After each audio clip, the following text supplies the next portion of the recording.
Señora presidenta, señorías, señor Martínez, pues mire, claro y directo, lo que nosotros queremos es un cupo para Aragón.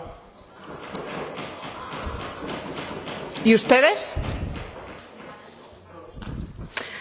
Es que yo he presentado unas cuantas enmiendas en nombre de mi grupo parlamentario. Yo ya sé que no me las va a aceptar. Conscientemente, además, las he hecho sabiendo que no me las iba a aceptar. Simplemente para poner en evidencia que ustedes y nosotros hablamos de cosas diferentes. Que nosotros hablamos de Aragón. Nosotros hablamos de buscar soluciones. Nosotros hablamos de proponer. Hablamos de unir. Hablamos de mejorar el bienestar de los aragoneses. Y ustedes hablan de otra cosa.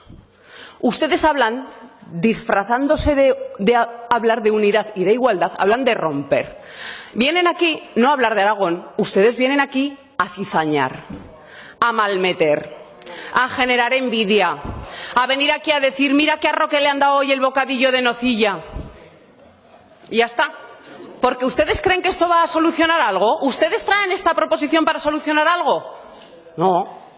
Si esta tesis ya la perdieron en el Congreso de los Diputados, donde yo creo que está la representación de la soberanía popular, donde se toman las decisiones a ese respecto, para esa ley.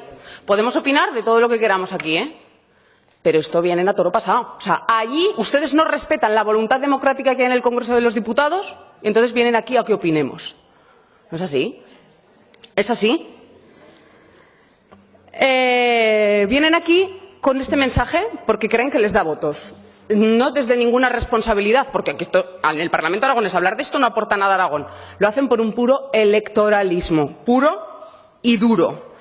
Y si no, me expliquen ustedes por qué juegan también a engañar y dicen medias verdades. Porque ahora, en estos tiempos de banderas, por cierto, ustedes, los que más se enrollan en la bandera, que decía la señora Gaspar esta mañana que vamos agitando banderitas, pues anda que ustedes, ustedes nos explicarán por qué Rivera, en febrero de 2017 y en febrero de 2018, en Navarra, ha dicho que no era su prioridad, que esto, en el caso de que se abriera la Constitución, pues ya entonces se hablaría, y que no puedo ni quiero eliminarlos, textual.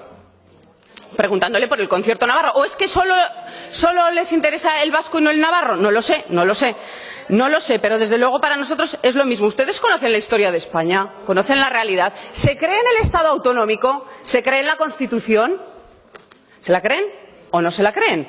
Porque yo tengo mis dudas. Porque lo que pueden hacer es proponer en la Constitución cambiar el título octavo y que sea fusión de comunidades autónomas. Ya está. Ya está. ¿Ustedes creen que a España le ha ido bien o mal con el Estado de las autonomías? Yo creo que mejor que sin él. ¿Y a Aragón? ¿Ustedes creen que a Aragón le ha ido bien o mal con el Estado de las autonomías? ¿Le habría ido mejor sin Estado de las autonomías? Porque desde luego sin autogobierno no sé dónde estaría Aragón. Clarísimamente, por supuesto, que le ha ido bien. ¿Y ustedes se creen Aragón, sí o no?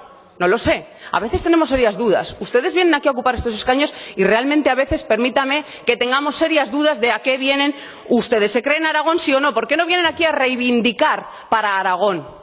A reivindicar que se desplieguen las posibilidades de bilateralidad, de foralidad para Aragón, porque eso mejoraría la vida de los aragoneses, a proponer soluciones para Aragón. ¿Ustedes se saben el Estatuto de Autonomía? Señora Gaspar, se lo habrá aprendido después, porque un año después de ser diputada no sabía que éramos nacionalidad histórica. Artículo 1. Yo creo que se tienen que saber, seguro que todos los días piensan, y supongo que comparten el artículo 83, donde hablan de las comarcas, porque no lo parece, el 90, donde habla de la bilateralidad, porque no lo parece tampoco, y creo que sería muy interesante que se lo creyeran, el artículo 107.5, cuando habla de los criterios para determinar la financiación, el 108, donde habla del acuerdo bilateral, la disposición adicional quinta, donde habla de la reserva hídrica, 6.550 hectómetros cúbicos para uso exclusivo de los aragoneses, que ustedes cuestionan, o la sexta, donde habla de la fijación de inversiones del Estado. Y, por último, me dejo la disposición adicional tercera, señorías, que no sé si se la saben, pero se la tendrían que grabar a fuego, donde dice que la aceptación del régimen de autonomía que otorga este Estatuto de Autonomía en ningún caso implica la renuncia del pueblo aragonés a los derechos que le hubiesen podido corresponder en virtud de su historia. ¿Ustedes se lo creen o no se lo creen? Pues mire, yo creo que no se lo creen. A lo mejor se lo pueden saber, pero no se lo creen y no sé cómo lo van a defender. Porque, ¿saben cómo no se defiende eso? No se defiende votando en contra de una deuda histórica. No se defiende estando en contra de las comarcas. No se defiende queriendo cerrar pueblos, ni estando en contra de la reserva hídrica. Y no se defiende abriendo la puerta al trasvase. Y no lo digo yo, lo dice Albert Rivera. No se defiende tampoco defendiendo el corredor mediterráneo frente al que nos interesa. Y no se defiende tampoco planteando una ley electoral que Aragón, desde luego, saldría claramente perjudicado. Sean coherentes y defiendan Aragón. Y después nos pidan ayuda para lo que quieran, que en beneficio de Aragón nos encontrarán. Muchas gracias, señor Herrero. Grupo Parlamentario Mixto tiene la palabra.